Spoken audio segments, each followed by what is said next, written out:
French President Emmanuel Macron is defending his recent comments about Taiwan, which sparked criticism from politicians and public figures on both sides of the Atlantic. During an interview over the weekend following his state visit to China, Macron stated that France should not get caught up in an escalation between the US and China over Taiwan. He also emphasized that being a US ally did not mean being a vassal. Macron stood by his comments during a press conference in the Netherlands on Wednesday, stating that being an ally does not mean being a vassal, and that France has the right to think for itself. He clarified that nothing had changed in France's support for the status quo in Taiwan and that Paris supports the One China policy and the search for a peaceful resolution to the situation. Former U.S. President Donald Trump accused Macron of cozying up to China, but the French leader declined to respond to those comments. The White House has played down the remarks, saying that the Biden administration remains comfortable and confident in the terrific bilateral relationship we have with France.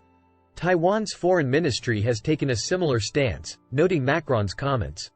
However, a senior Taiwanese official expressed puzzlement over Macron's remarks, asking if liberté, égalité, fraternité, France's motto of liberty, equality, fraternity, were out of fashion.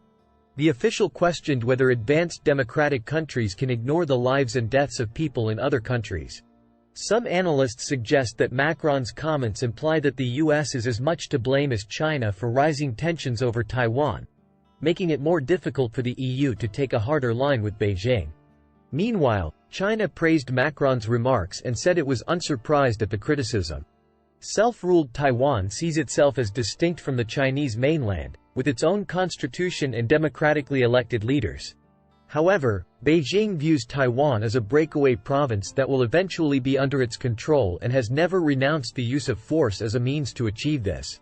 While the U.S. diplomatically acknowledges China's position that there is only one Chinese government, President Joe Biden has vowed to intervene militarily to protect Taiwan if it is attacked. Recently, Beijing began rehearsing the encirclement of Taiwan during military drills seen as a response to the recent meeting between Taiwan's President Tsai Ing-wen and U.S. House Speaker Kevin McCarthy. In response, President Tsai stated that her government would continue working with the U.S. and other democracies as the island faced continued authoritarian expansionism from China. The situation remains tense, with international leaders carefully navigating their relationships with both China and Taiwan. Express your thoughts and comments about Macron's statement. For more updates and insightful analysis, subscribe to our channel.